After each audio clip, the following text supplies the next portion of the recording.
Hello, intrepid heroes, and welcome to another installment of the Edgartown Public Library's Monster Mondays, a summer reading series where we take a look at classic monsters throughout history and the world of fantasy.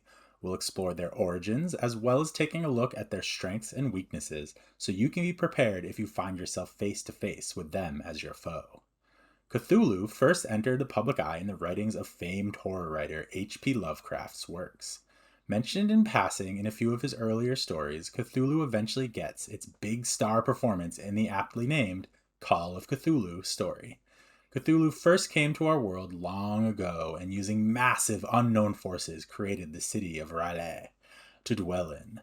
Almost as soon as they arrived, they entered a deep sleep-like trance and sunk to the bottom of the ocean with the city. There they slept until awakened by inquisitive mortals well out of their depth, a theme often used in Lovecraft's works.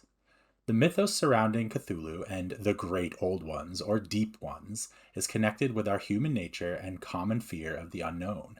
No aberration ever came from the shiny beaches of the tropics or the open plains of the Midwest.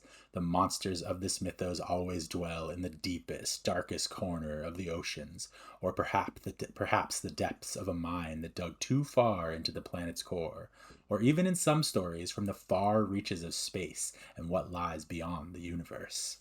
This otherworldly nature and unknowable essence is what gives these creatures their greatest power over mortals. Their sheer existence is enough to drive people mad, trying to rationalize their own perceptions. The monsters of Cthulhu and the Great Old Ones vary immensely in their form and function. The warbling mass of eyes, mouths, and tentacles that reportedly make up a Shoggoth stand in stark contrast to the more humanoid frog and fish people who may live in Innsmouth.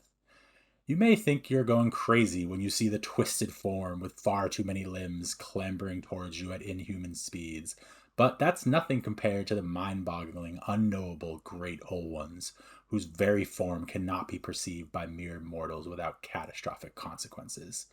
No matter what form they take, it's best to be on your guard and ready to run at a moment's notice to not only save your life, but your sanity.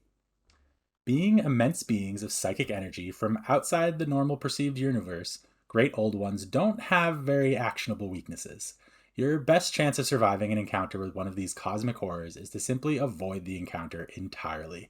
This can be difficult considering these creatures thrive in the dark and unseen places of the world.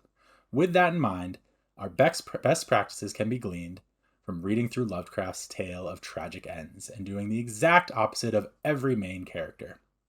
Do not, under any circumstances, spend the night in your dead, estranged uncle's cabins in a quaint coastal town filled with strangely friendly people. Just don't do it. Do not, when you find his old journal bound in strained leather, open said journal and read it thoroughly. There's nothing good in there, I guarantee you.